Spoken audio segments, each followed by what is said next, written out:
شروع اللہ کے نام کے ساتھ جو بڑا مہربان نہایت رحم کرنے والا ہے۔ عذاب کی صورت یہ بنی کہ فرشتے لوط علیہ السلام کے پاس پہنچے اور ان کو کہا کہ تم رات کے آخر تک اس بستی سے نکل جاؤ اور تم میں سے کوئی پیچھے مڑ کر نہ دیکھے، یعنی جب عذاب اس پر نازل ہو جائے تو اس کی آواز سن کر کوئی پیچھے مڑ کر نہ دیکھے۔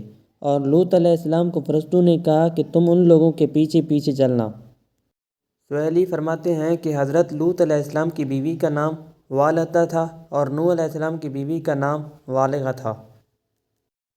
فرشتوں نے ان سرکشوں، باغیوں، ملعونوں، جن کو اللہ تعالیٰ نے ہر خائن اور شک میں مبتلا شخص کے لیے نمونہ اور مثال بنایا، ہلاکت کی خوشخبری دیتے ہوئے لوط علیہ السلام کو کہا ان کے وعدہ کا وقت صبح کا ہے، کیا صبح قریب نہیں ہے؟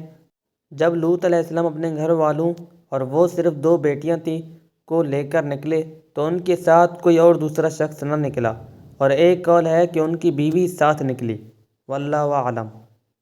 جب لوط علیہ السلام اپنے شہر سے باہر چلے گئے اور سورج نکل آیا اور سورج چمک رہا تھا کہ اللہ کا نہ ٹالا جانے والا عذاب ان پر نازل ہو گیا اور ایسی سخت سزا اتری کہ وہ روکی نہ جا سکتی تھی۔ اور اہل کتاب کے ہاں یوں ہے کہ فرشتوں نے لوط علیہ السلام کو حکم دیا کہ وہ قریب کے پہاڑ کی چوٹی پر چڑھ جاؤ۔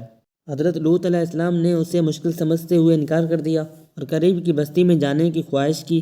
فرشتوں نے کہا ٹھیک ہے، آپ چلے جائیں، آپ کے وہاں تک پہنچنے کا ہم انتظار کریں گے، آپ کے وہاں رہائش اختیار کرنے کے بعد ہم ان پر عذاب نازل کریں گے۔ اہل کتاب کے قول کے مطابق وہ بستی سور تھی، ان لوگوں میں غور غر کے نام سے مشہور تھی۔ جب سورج چمکنا شروع ہوا تو عذاب نازل ہوا۔ اللہ نے کلام پاک میں فرمایا ہے، جب ہمارا حکم پہنچا ہم نے اس بستی کو الٹ کر نیچے اوپر کر دیا اور ان پر پتھر کی کنکریاں لگاتار برسائیں جن پر تمہارے پروردگار کے ہاں سے نشان لگے ہوئے تھے، اور وہ بستی ان ظالموں سے کچھ دور نہیں ہے۔ مفسرین نے کہا ہے کہ جبرائیل علیہ السلام نے اپنے پر کے ایک کنارے کے ساتھ ان کے علاقے کو اس کی بنیادوں سے اکھیڑ دیا۔ ان بستی کی تعداد 7 تھی، ان کی آبادی سمیت ان بستیوں کو اٹھا لیا۔ کہتے ہیں کہ وہ 14,000 افراد تھے اور بعض کے قول کے مطابق 4,000 تھے، ساتھ ہی ان کے جانور وغیرہ اور آس پاس کے کھیتوں اور زمین کو بھی اٹھا لیا اور آسمان تک بلند کیا، حتیٰ کہ آسمان کے فرشتوں نے ان کے مرغوں کی آوازیں اور ان کے کتوں کا بھونکنا سنا، پھر ان کو الٹا کر دیا کہ اوپر والی زمین نیچے آ گئی۔ مجاہد کہتے ہیں کہ سب سے پہلے نیچے گرنے والے ان کے سردار اور شرفا تھے، اور ہم نے ان پر گنگریلے پتھر برسائے۔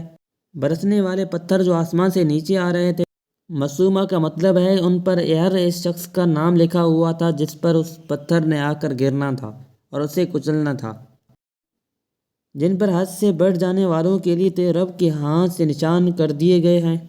ایک اور مقام پر اللہ تعالیٰ نے فرمایا، اور ہم نے ان پر مینا برسایا، سو جو مینا ان لوگوں پر برسا جن کو خبردار کر دیا گیا تھا برا تھا، اور اس نے الٹی ہوئی بستیوں کو دے پٹکا، پھر ان پر چھایا جو چھایا۔ اے انسان، تو اپنے پروردگار کی کون کون سی نعمت پر جھگڑے گا؟ یعنی اسی نے ہی ان بستیوں کو الٹا کیا کہ اوپر والا حصہ نیچے کر کے ان کو نیچے گرا دیا، پھر اسی بستی پر مسلسل لگاتار گنگریلے پتھر برسا کر اس کو ڈھک دیا، اور ہر پتھر پر اس شخص کا نام درج تھا جس نے آ کر اس پر گرنا تھا، خواہ وہ اپنے علاقے مقیم ہو یا سفر کر رہا ہو یا خوف کے مارے ڈر کر بھاگ رہا ہو، الگ ہو رہا ہو۔